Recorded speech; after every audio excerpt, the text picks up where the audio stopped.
Malaysia tantang timnas Indonesia U19 di semifinal. Vietnam sebut Indonesia gunakan trik licik. Mantap, Erick Thohir mengatakan Australia makin ketakutan. Ada 2 pemain FC20 yang akan berapat ke timnas Indonesia. Di informasi bola selanjutnya, media Vietnam nyinyiri timnas Indonesia U19. Indra Syafri, ngaca dong, tim kalian seperti apa? Dan berikut akan kami sampaikan hanya di Kamus Bola untuk Anda.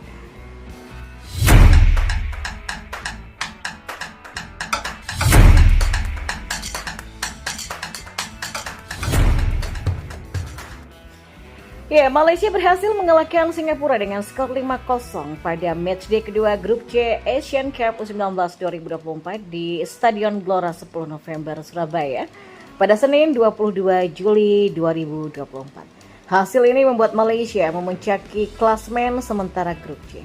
Hal tersebut sekaligus membuka peluang Malaysia untuk bertemu dengan timnas U19 Indonesia di babak semifinal. Seperti yang diketahui, pemuncak klasmen grup A bisa saja melawan pemuncak grup C di semifinal Asian Cup 2024. Dan di sisi lain, Singapura dipastikan gagal lolos ke babak selanjutnya setelah menelan 2 kekalahan yang beruntun. Media asal Vietnam Soha menyoroti beberapa keuntungan yang dimiliki oleh timnas U19 Indonesia selaku tuan rumah di Asian Cup U19 2024. Yang pertama adalah terkait jadwal kick-off. Dalam hal ini Soha menilai timnas U19 Indonesia diuntungkan karena selalu bermain di malam hari. Seperti yang diketahui, bermain di siang hari lebih berat ketimbang malam hari. Pada babak fase grup A, timnas U19 Indonesia memainkan 3 laga yang dimulai pada pukul 7:30 malam. 3 laga tersebut yakni melawan Filipina, Kamboja, dan Timor Leste. 2 dari 3 laga di atas mampu dimenangkan oleh timnas U19 Indonesia. Rinciannya yakni mengalahkan Filipina 6-0 dan Kamboja dengan skor 2-0. Sedangkan laga terakhir melawan Timor Leste baru akan digelar pada tanggal 23 Juli. Pada turnamen Asian Cup U19 2024, penyelenggaraan di Indonesia sudah mengagendakan pertandingan untuk memberikan keuntungan bagi tim tuan rumah, sementara lawan relatif dirugikan. Yang pertama, kami harus menyebutkan waktu kompetisi.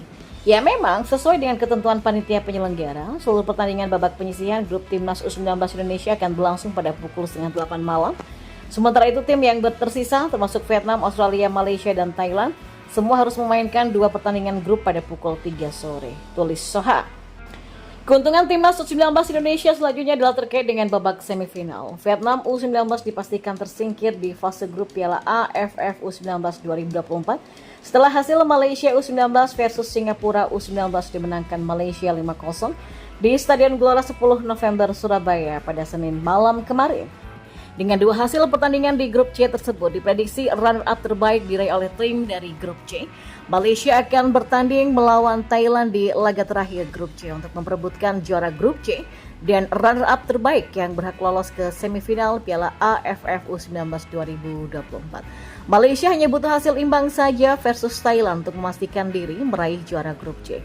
Malaysia dan Thailand kini sama-sama mengemas poin 6 dari 2 kali pertandingan yang berakhir dengan kemenangan. Australia ketakutan mendapati rumor jika Miss Hilgers dan Dean Rhodes kabarnya akan merapat ke timnas Indonesia. Hal ini mengkonfirmasi jika skuad Garuda akan menjadi timnas terkuat di Asia Tenggara. Media Australia Sydney Morning Sport mengatakan jika 2 nama ini jadi memperkuat timnas Indonesia, skuad Garuda bakal menjadi tim yang kuat di Asia, mengutip dari akun YouTube @ARP. Perlu diketahui juga bahwa rumor terhadap program naturalisasi timnas Indonesia Dean Rhodes dan Miss Hilgers telah menjadi perbincangan hangat di media lokal ataupun asing. Ketua Umum PSSI Erick Thohir berharap penambahan pemain naturalisasi juga bisa terus bertambah demi memperkuat timnas Indonesia di putaran ketiga kualifikasi Piala Dunia 2026. Yang pasti kami bersyukur Pak Sekjen Yunus Nusi dan Arya Sinulinga itu kan akan mengurus para pemain keturunan sehingga mereka bisa bermain di putaran ketiga kualifikasi Piala Dunia 2026 zona Asia. Jelas Erick Thohir.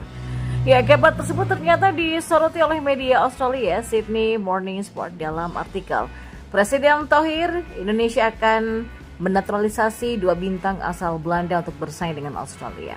Bahkan dalam artikel, Sydney mengklaim bahwa jika Indonesia diperkuat Miss Hilgers dan Dean Rhodes, maka timnas Indonesia akan menjadi tim terkuat di Asia Tenggara. Nama De Andros mencuat di tengah alotnya perkembangan status striker FC Utrecht oleh Romeni yang disebut akan dinaturalisasi. Timnas Indonesia memang gencar sedang melakukan perbaikan di lini serangnya.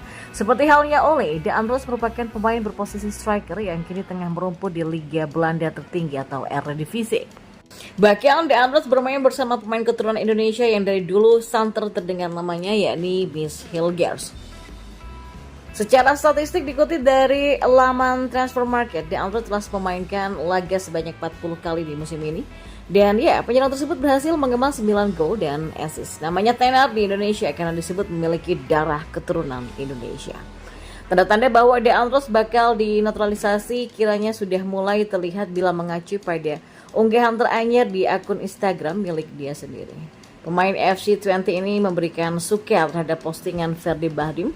Ferdi Bahdim sendiri merupakan sosok yang dikenal sebagai penengah atau penghubung PSSI dengan pemain keturunan. Kemudian nama Miss Hilgers kembali membuat geger media sosial. Sebab kali ini, unggahan foto di akun Instagram pribadinya pada Sabtu kemarin menjadi sorotan netizen Indonesia. Pasalnya dalam salah satu foto, Hilgers terlihat mengenakan gelang berwarna merah putih. Ya, meskipun Hilgers tidak memberikan keterangan apapun terkait gelang tersebut, tapi netizen Indonesia terlanjur berimajinasi. Kolom komentar unggahan Hilgers dibanjiri dengan doa dan dukungan agar pemain berusia 23 tahun ini segera bergabung bersama timnas. Dan sebelumnya Hilgers memang dikabarkan masuk dalam radar PSSI untuk program naturalisasi. Bek tengah FC Twente ini punya darah Indonesia dari sang ibu dan Ketua PSSI Erick Thohir memang tengah mencari pemain dengan grade A sebagai target utama pemain naturalisasi timnas dalam persiapan laga kualifikasi Piala Dunia 2026. Ya, proses naturalisasi ini pun diharapkan dapat segera selesai sebelum berlangsungnya putaran ketiga kualifikasi Piala Dunia 2026. Dan kita beralih ke informasi bola yang lainnya. Pelatih Timnas Indonesia U19 Indra Syafri mengomentari nyinyiran media Vietnam kepada timnya. Ia menilai media Vietnam itu harusnya berkaca karena performa timnya di Piala AFF U19 kali ini tidak bagus. Di akhir pekan kemarin, Timnas Indonesia U19 berhadapan dengan Timnas Kamboja. Laga ini berjalan dengan sengit, namun Timnas Indonesia U19 akhirnya berhasil menang dengan skor 2-0 di laga itu. Ya, seusai pertandingan, media Vietnam The Town 247.vm memberikan nyinyiran kepada Timnas Indonesia U19. Mereka tidak habis pikir bagaimana Timnas Indonesia U19 yang di atas kertas diunggulkan malah susah payah untuk menjebol gawang Kamboja. Dan baru-baru ini Indra Syafri pun mengomentari nyinyiran media Vietnam itu.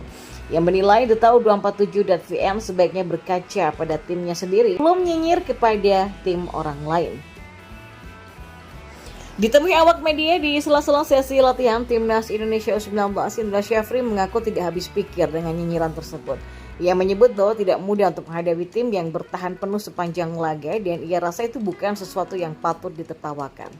Apa yang mau ditertawakan? Argentina juga kesulitan bobol gawang Indonesia di GBK, kok nggak diketawain ya, kata Indra Syafri.